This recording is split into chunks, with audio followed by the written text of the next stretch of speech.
Betterness Bays! Welcome to the Good, Better, Betterness podcast. Heads up, this episode takes us back a few months and was recorded on a previous edition of Wellness Wednesday.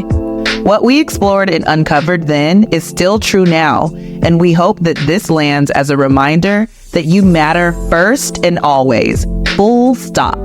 Thank you for making space for us, and more importantly, for yourself. So let's go ahead and get started. Once again, my name is Denise Raven. Your blog is Brain of Raven, correct? Yes. All right. Great. And why don't you go ahead and tell us just a little bit about your story and then your blog if you want, or just, how you came to the current kind of things that you're up to and what you're up to right now. Yeah, so of course, I wanted to start off by thanking you all for having me. I am extremely honored and flattered. Reached out to little old me, and very excited to be here. And then even just what you said about fall being a season of like transition and trying to find that balance and harvest, and it was just resonating with me so much. So definitely excited to be a part of your thriving theme for this season. Just to go back to my origin story. So I am a small town girl. I am from El Dorado, Arkansas, super ultra mega country through and through. Live out in the woods with my family. I am a self-proclaimed Southern belle. So I'm an only child, and my mom is one of 3 sisters, and their mom, my grandma, was everything to me, and she just loved to teach me how to bake and like dress me up in dresses. And I was just laughing with my mom about a joke about how like I was the kid in elementary school, like I always had a purse, like I'm on the playground with, because like that's me, like I'm a lady, honey. I love it. I have a little niece. She's 5. She's gonna be 6, and she is told she's not in the South. She's in the Northwest area. But she definitely has her purses and things on lock, so you would be proud of her. I'm proud of her. She's doing a good job. Parents and the other influences. I think that's hilarious and adorable. And just fair warning, it doesn't go away. It's just gonna get growth. Extra. Gonna stay extra and it's most likely gonna elevate. But where was I? Yeah. So, up until I lived in Dallas for 4 years. I do plan to go back, just kind of in transition. I haven't told anybody like publicly yet, but I'm shopping for a home. So I just came back to my family while I was just kind of in like a transition phase. But I do call the DFW area my home right now. I do like it there, even though I'm still small town. I'm still really to myself. Like I have my friends out there, and I'm into like more intimate like coffee dates as opposed to out and about on the town nightlife. And I think that just comes from like me being used to being in a small town, going to a small school, being an only child, just being at home with my family.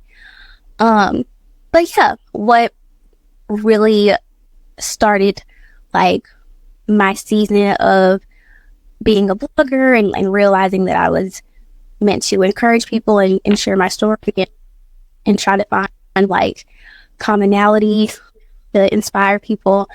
I think it started in college. It was kind of a thing where even now as an adult, I feel like I try to do things well, but a lot of people have like a skill or a talent, and I was like, I don't think I have that. Like, what is mine?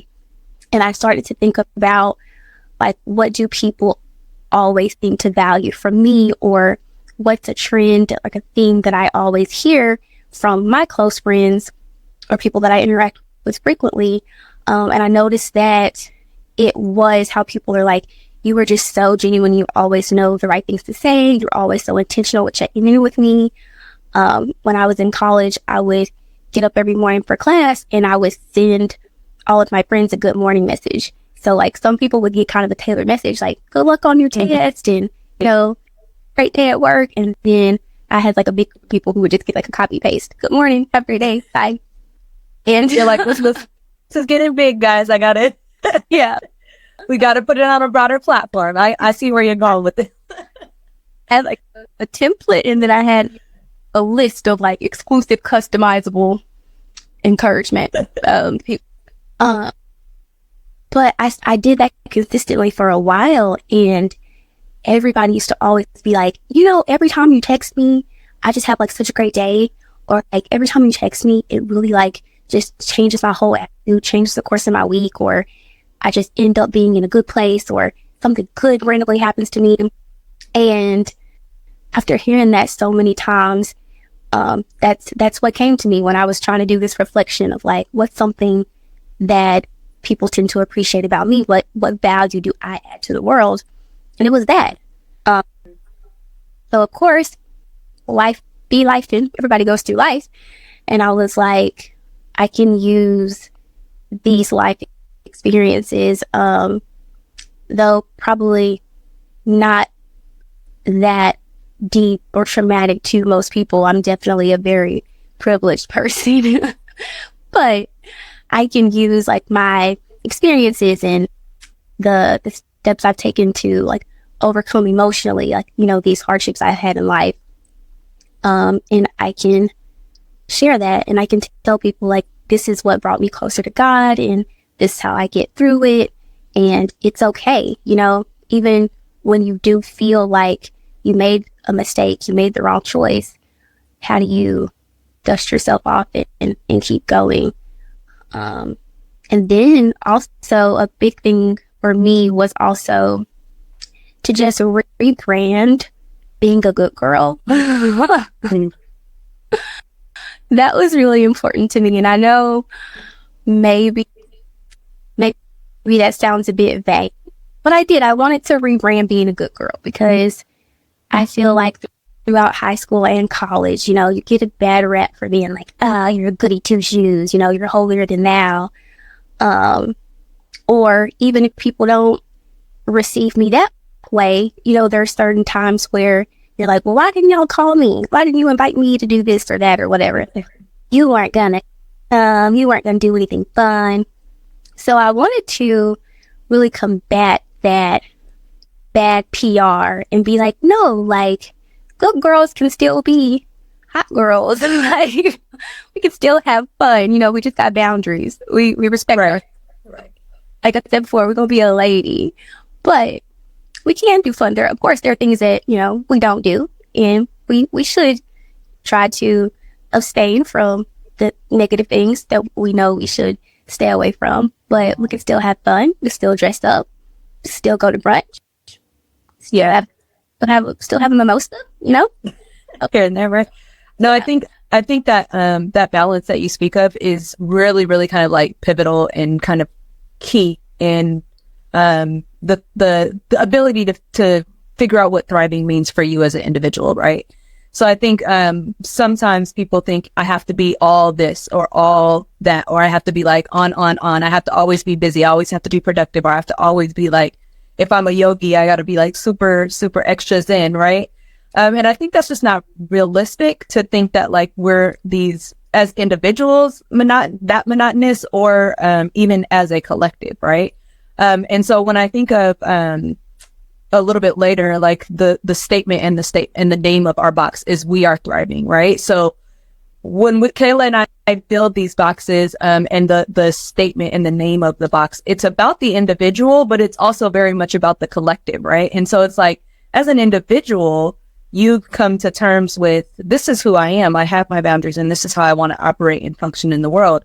That also requires the conversations and the communication and the connections with your community, right? To be able to be received as who you are and who you are either presenting as, or who you actually are and who you're becoming.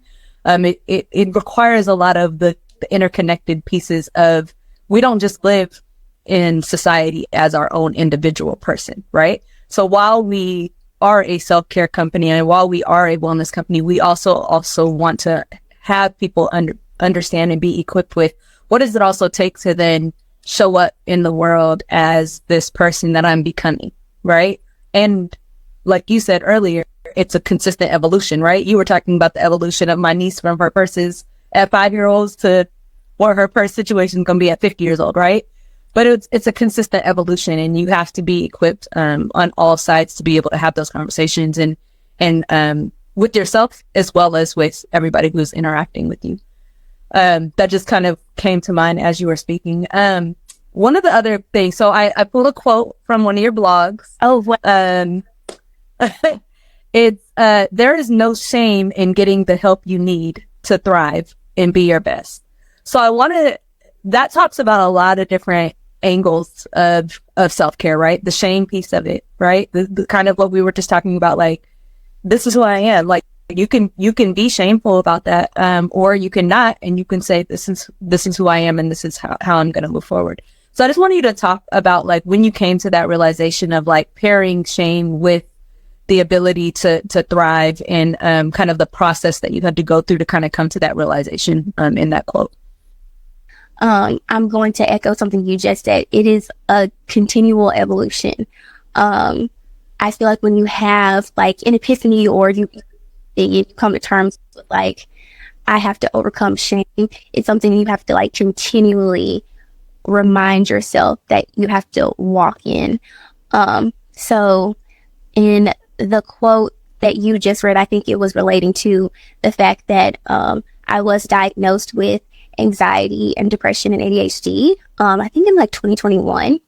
So following the pandemic, it was hard. I lived by myself, lost a job, and was just out. A lot of people lost jobs, got laid off at that time. So I just felt really isolated and really just kind of uncertain in that season, and it took a toll on, like, my mental health. It just put me in survival mode and just shook my nervous system.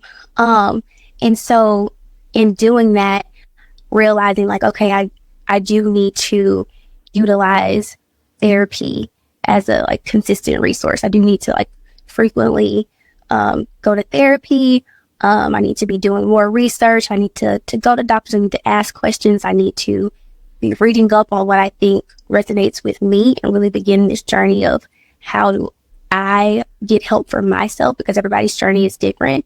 And for me, that also includes medication. So I take medication for anxiety and take medication for ADHD. And for the past year, I've still been meeting with doctors regularly to check, like, okay, is this working? Is this dosage? Should we try this medication?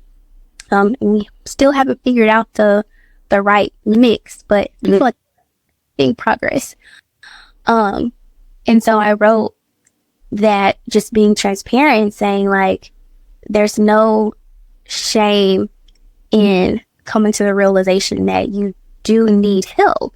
And as long as you're going about it in a healthy way, there's no shame in asking for help and receiving that help, and taking the action items that you need to. Because I'll be honest, like, where I come from, very small town, not a lot of people in my family regularly go to therapy. Not a lot of people in my family take medication for anxiety.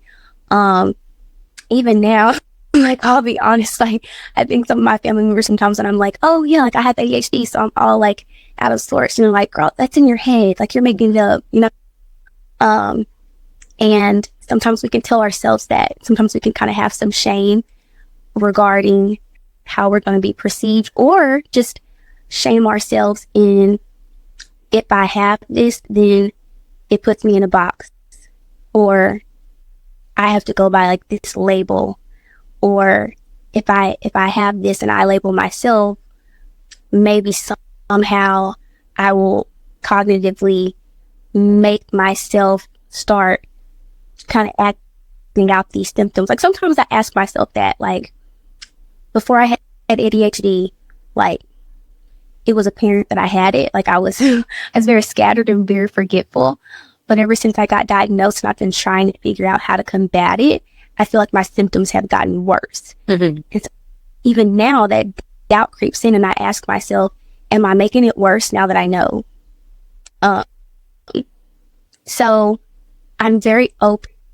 I feel like sometimes I'm too forthcoming it's probably like irrelevant to the conversation. I just walk up to somebody in Target and I say, "Hi, I'm Raven. I take medication for anxiety and ADHD," because I want to normalize it. Mm-hmm. I want people, I want to destigmatize it, and I want everyone who is especially close to me, like, to know that I'm a safe space and that you can express that, like, you need help and you're looking for resources, and that you're even, because we live in a society where we see everybody's highlight reel and we want to keep up that image as well. We see where everybody is doing well, bought a home, got married, got a car, going on vacation. And those people have a beautiful life, but I'm sure behind the scenes, they had to work hard, save the money to buy the home. They had to plan a wedding. It was probably stressful. Probably broke up 3 times and trying to plan the wedding. Right. Yeah. Plan the wedding 3 times, right? Exactly. So it's like those people had like bloopers that didn't make the movie, right? You know, the good scenes. So we try to live our lives in comparison to someone's highlight reel, and we feel bad when we have our own kind of like outtakes and bloopers behind the scenes. And I think we shame ourselves. I'm guilty of like shaming myself for moments when I don't feel like I have it all together. Mm-hmm. It's interesting. One of the, we talk about like, we call it comparison poison, at Betterness Box, because it's, and I think social media just like exacerbated that, right? Like it put it on a pedestal of like you said, it's somebody's highlight reel and you're really comparing yourself to just not a fair sense of reality. But in yoga, so I'm a certified yoga instructor, and one of the things that we learned, people are always like, I can't go to yoga because I am not flexible, right? So like, I like to use yoga as an example because when you think about the comparison piece of it, right? It's a physical thing that you can see, so it makes it a little bit more real, right? People are like, I can't do this headstand that person on the mat is next to me is doing, right? And what I like to try to tell people is yoga is not about the next person. It's legitimately about like minding your own mat, right? Like mind your own business. It's almost like minding your own mat. And really, if all you did today was show up and breathe, that was your yoga practice. And that's really when you start to get to a place where you can start to process, like, where am I at, right? Where am I from a vulnerability perspective? Where am I from a dealing with the shame that I've placed on myself perspective? Where am I from the perspective of dealing through and giving myself the same level of grace that I give to other people? It's really not until you kind of meet yourself in your own space, and not what you see, right? And that's why yoga to me is like a very, very easy kind of like analogy, because that is very intimidating, right? You see that it's intimidating to walk into a yoga studio and you are like, I don't even know how to lay flat on my back without my mind racing. Yeah. You're not supposed to do that, right? But nobody tells you these things, right? And so when you're looking at social media, you're comparing life to all these different things. We have to kind of pay attention to all the other stuff that's going on in order to get to a place where we can actually start to process for ourselves and really understand that like where you are is okay, where I am is okay, where you are in that individual process. The fact that you're acknowledging that it's a process that you have to go through, right? The fact that you acknowledge that like I placed the shame on myself. There's a book that we read, I can't think of the name. It's Brene Brown and I believe her name is Tashara. And the whole book is about Black people, vulnerability, and the shame that we place on ourselves because of things that society does, other people do, or like just that we experience that has nothing to do with who we actually are, but everything to do with like the shame that we place on ourselves and how we carry that into every single day and how that kind of like shapes our lives. But it's really interesting, right? Because it's like we do this. We know that we do it, and everybody does it. It's not just Denise or Raven that does this, right? It's every single person, and it's kind of natural. But in order to kind of like process it and start to get through it, you kind of have to acknowledge it first to start to kind of move forward out of that. The next question I have is kind of tied to that, because I know in your story that you were just telling, you talked about like how your family receives your processing of your own shame, and then like your vulnerability with like how you tell your story, right? So how did the question here is, how did growing up in a small town, right, in Arkansas, influence your journey to self-discovery and finding inner peace, and just kind of like processing some of the different things that you were experiencing in life? Can you just talk about like that small town angle and how like it almost seems like it could be a little limiting, right? Because you're like, I got a bigger hurdle to jump when I'm actually trying to be vulnerable and have those conversations. So I wanted to kind of just get your perspective on that small town feel and how that kind of like either helped or hindered your processing, and then when you were kind of like trying to get the support that you needed. Yeah. You know what? That question is the answer to the question is two-pronged. So I feel like being from a small town, and am I correct in understanding part of the question is like being from a small town and like my family dynamic, is you're asking that impact? Yeah. Being from a small town and like the way my family is, I'm from the country, so my immediate family is not only my parents and me, but also like my grandparents and like my aunties and my cousins. They're like, so my immediate like everyday family, with us being like when I say close, I mean like everybody that lives on my street, like out here in the woods, is related to me. You mean like close, like we right here, like woke up in the morning and like look across the street to my grandma's house, and like that's my everyday life.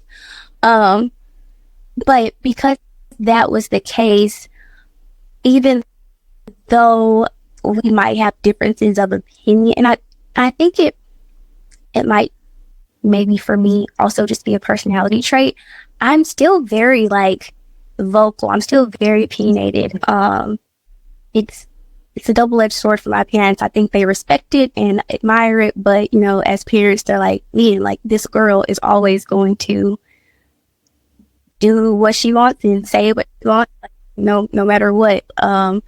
So I was comfortable enough to still voice kind of what I was feeling, and make it known like, hey, like this is the journey that I'm on. I'm just trying to be more mindful, be more self-reflective, or seek help, or whatever phase of the journey that I was on. I was always pretty transparent about it. And if I didn't get the reaction that I wanted, I tried to kind of play it by ear. Sometimes the best move for me at the moment was just to be like, okay, I can accept it. Like you don't agree. I'm just going to kind of like smile and nod, say okay. And then behind the scenes, I'm just going to keep doing what I'm doing. But there are some instances where sometimes I don't read the room correctly. Sometimes I think I can like take the moment to educate and say, well, this is what I've learned and blah, blah, blah. And it don't go well. But sometimes it goes fine, and just say, let me tell you how I came to this realization. Let me tell you what this is doing for me in my life. And let me tell you why this is important to me. And it just depends. But I said that the answer was two-pronged because you talked about the limitations. Now, I will say that being from a small town does seem limiting, just in terms of like exposure to just different things. Even at my school, we didn't have like track or like soccer or anything. So like literally limiting to just different experiences, like job opportunities and stuff like that. So I knew when I graduated college that I wanted to move, and that's why I went to Dallas. And I can definitely tell that even in terms of just my preferences, like dairy, like non-dairy coffee creamer and stuff like that, it's just like so unnecessary to my family. Just to, like a small example. So many preferences like that. Being in small, I can tell that I've changed my mindset Like I don't have as much as of a small town mindset.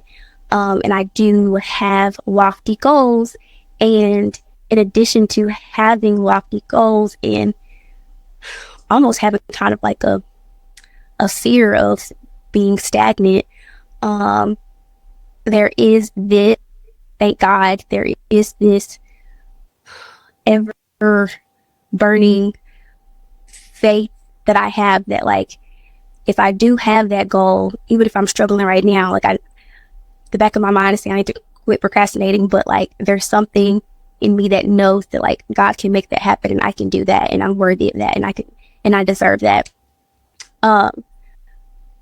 But to bring the point home, I think that I also have that mindset because of how I was raised, because of my mom and my grandma, and, you know, teaching me how to be a lady. But in the scope of teaching me how to be a lady, they were like telling me, like, this is why you have to respect yourself, because you are valuable, because you are worth more than rubies, and because we want to protect you. We want to make sure that the life that you want to have, we want to make sure that you can go and get it. And so, like I said, it's a double-edged sword, because it's like my upbringing did seem to have its limitations, but the values and still are, I think, what set apart, because I meet people in the city and they're like, oh my God, who are you? You are just this, like, breath of fresh air, and like, oh my, like, you are a Southern belle, honey, like, you something, I don't know what to do with you. And I think that I know that comes from my background, definitely comes from the way I was raised and the experiences from very small up until now with my family. Yeah, no, I think thank you for sharing that. This next question that I wanted to kind of get into is, it talks a little bit about kind of the foundation that was laid that you were talking about, right? But I think a lot of times we say, practice your gratitude, wake up in the morning, practice, you know, make sure that you're giving grace and being grateful, and writing it down in a journal, or however you choose to practice your gratitude. It's a saying, but we don't necessarily really all the time get into, like, how to really do that or what that really means. So I wanted to kind of just get your take on the balance between gratitude, like having a gratitude practice, and like preparation, right? So it's not just about the saying that you want something and the manifesting and the gratitude and all that kind of stuff. It has to balance out with, like you were just saying, the foundation and things of that sort. So I'd like to get your perspective on how gratitude and kind of the preparation have played out for you in your kind of currently evolving journey that you're on.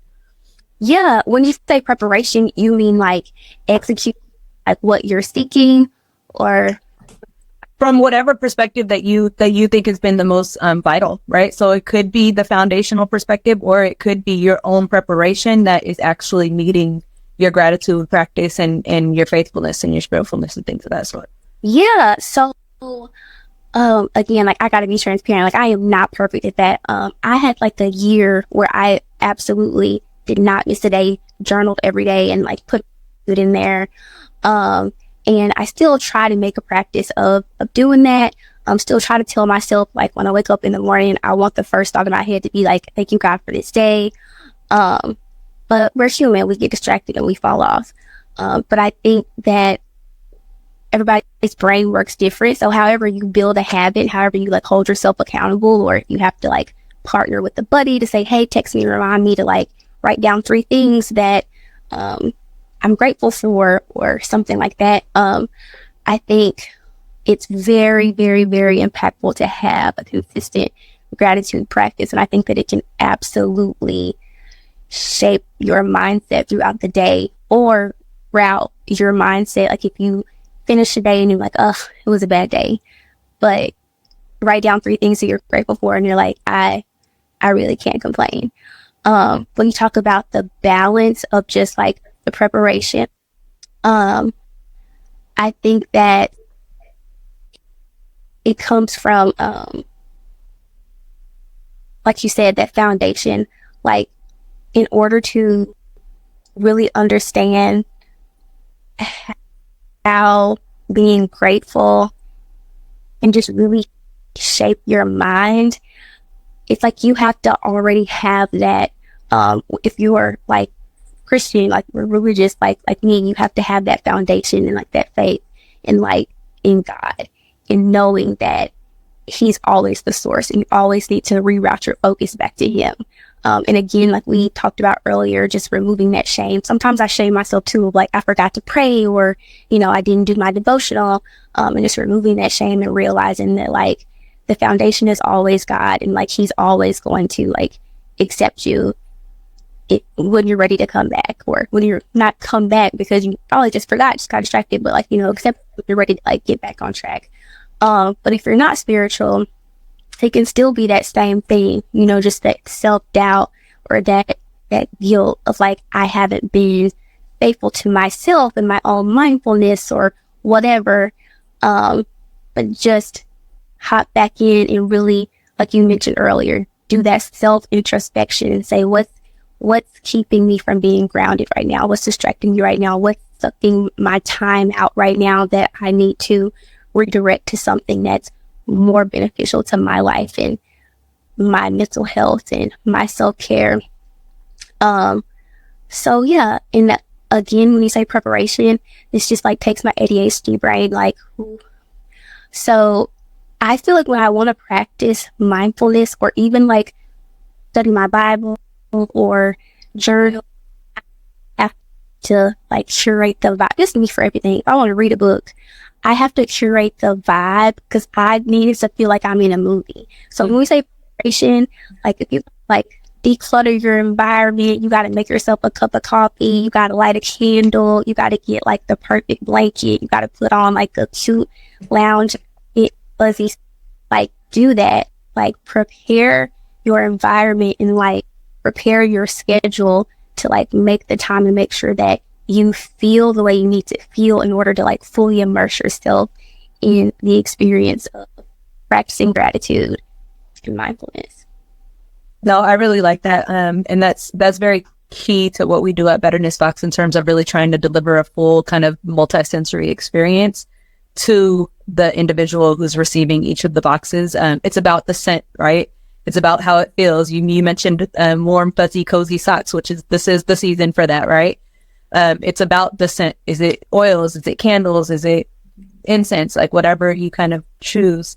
It's about the feeling of it, right? We've had silk scarves in the box very intentionally, making sure, like you said, the patterns and the fabrics and everything is in a sense that allows you to be a little bit more open to receiving what you're trying to actually like cultivate. Yep. And I think it's not just about nice things and materialistic things. It's like you said, the decluttering, right? Like I can't even think if there's dishes on the counter or whatever, right? Like you have to be very aware of your own limitations. Yeah.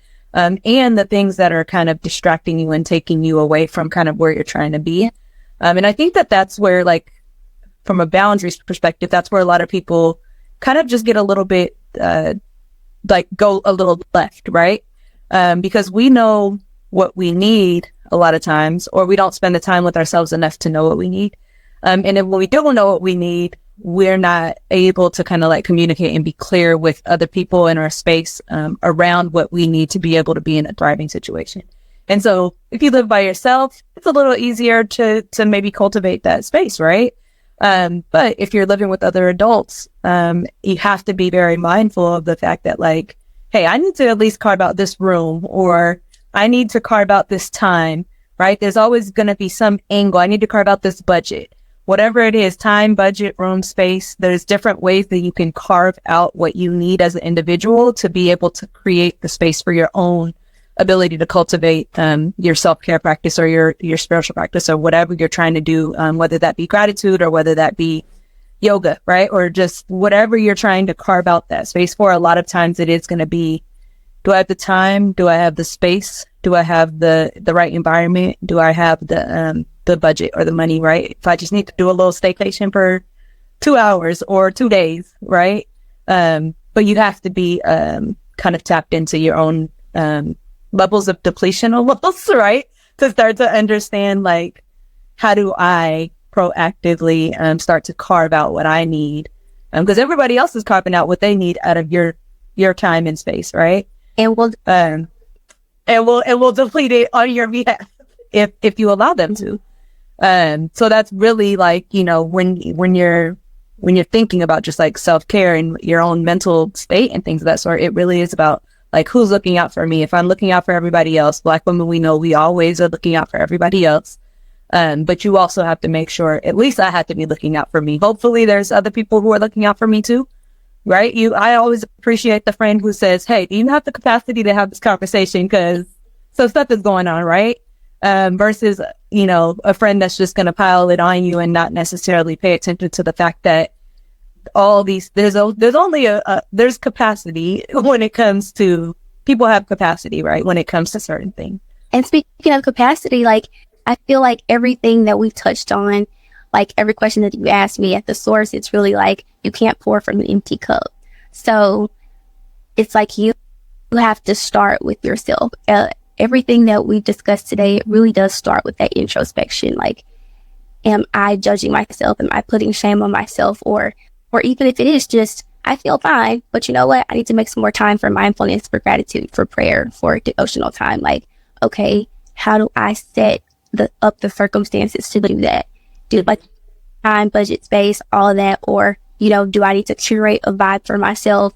What senses do I need to stimulate to best enjoy this experience? So I think it can go from like very deep to kind of like more surface level, like, but it really does start with self and introspection and like being honest with yourself. Mm-hmm. Like I said, remove that shame and end it up the way you need it to. Yes. So I know we're coming up at the top of the hour. And I like what you were just saying of it's interconnected, right? This has kind of been a theme as well in terms of our entire conversation, but it also starts with you. So when we think of thriving, right, the sheer definition of thriving is to grow, to develop, to prosper, to flourish, right? But at Betterness Box, we're really not shy about the fact that it takes the balance in things and the harmony of rest and action, the balance of preparation and gratitude, the balance of all these different things in order for you to actually come out at any kind of end, right? Whether it's your beginning, the end, whatever side you're coming out of that process at, in some kind of resemblance of what you believe to be thriving.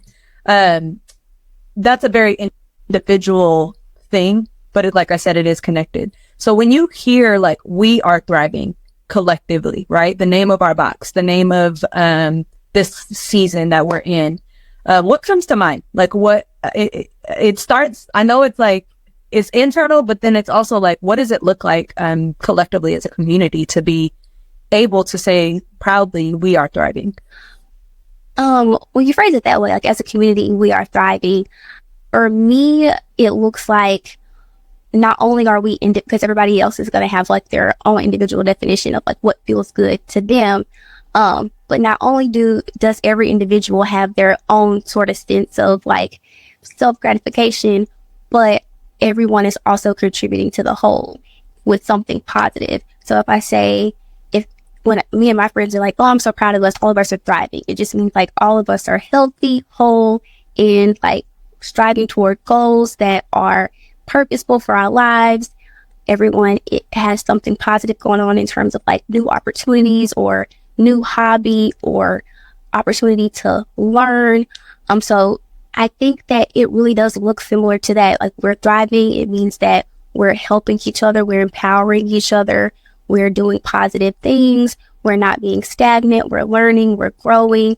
And even if we do kind of have like a down season, we can still say, okay, I'm content. I'm going to be grateful. I'm going to be cognizant of how do I make the best of this and how do I like reflect and really take the time to think about what is this season teaching me. And then also I still want to contribute to my community in the best way I can. So even when my friends are like killing it and I'm like, I'm over here looking crazy in the house, I'm still going to say like, I'm so proud of you. Great job. Like, let me know if I can make me something on Canva or, you know, let me know if I can come to your event, blah, blah, blah.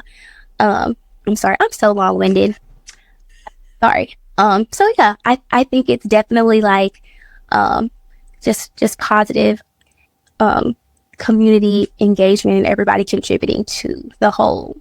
Now, what I like that you highlighted is, it's like I said, it is the highs and it's also the resting period, right? So like when I think of We Are Thriving, it's embracing that ability to rest and it's embracing the balance of it all.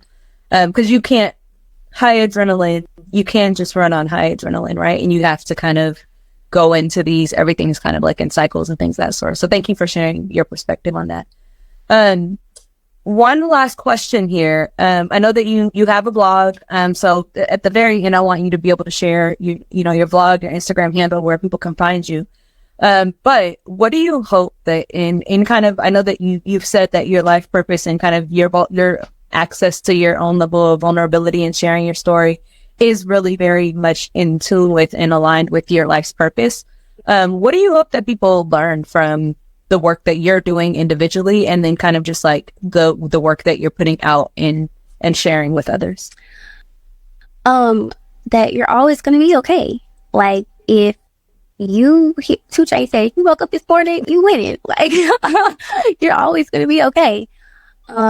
You can make mistakes and you can bounce back. You can make a decision and then change your mind. You can always learn new things. You can always recover. You can always start over, and you can thrive even when you don't feel like circumstances look ideal.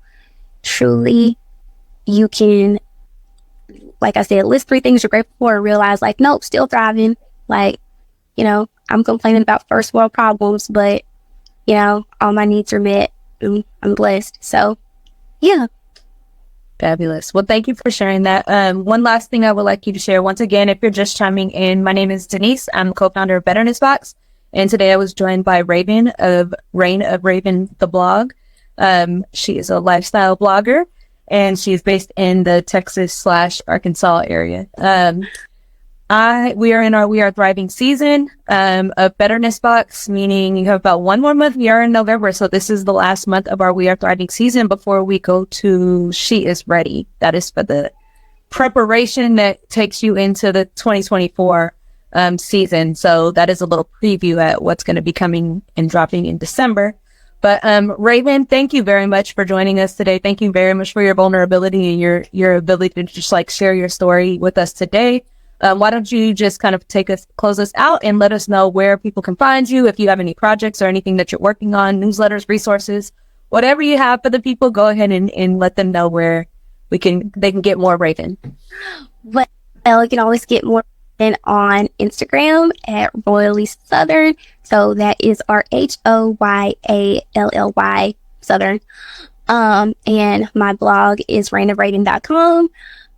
I have to be transparent. I had a lot going on, life transitions and stuff. So I took a break from the blog for a while, but it is my goal to be consistent in putting new content on there. So be on the lookout for some new from me. But yeah, I am so excited, and I appreciate you guys giving me the opportunity to just, like you said, share my vulnerability. And this really was a good opportunity for me to kind of step my toe back into the pool of, really walking in my purpose and speaking about things that I'm passionate about. So I think this is a good confidence booster to nice of things. So I really appreciate you. We appreciate you as well, and we hope that you have a great evening. Once again, thank you for joining us, and this will be shared on our Betterness Box. So if you want to continue to share it, I don't know if you have a newsletter, you can totally there'll be a link and all of those things for everybody to join. Once again, I am Denise, and I was joined by Raven today. Raven, thank you very much for your time this evening, and really appreciate you and hope you have a good night. Thank you. Much. Bye-bye. Take care. Hey sis, we thank you for honoring yourself by taking the time to listen to the Good, Better, Betterness podcast. Thank you for joining us on the journey to betterness.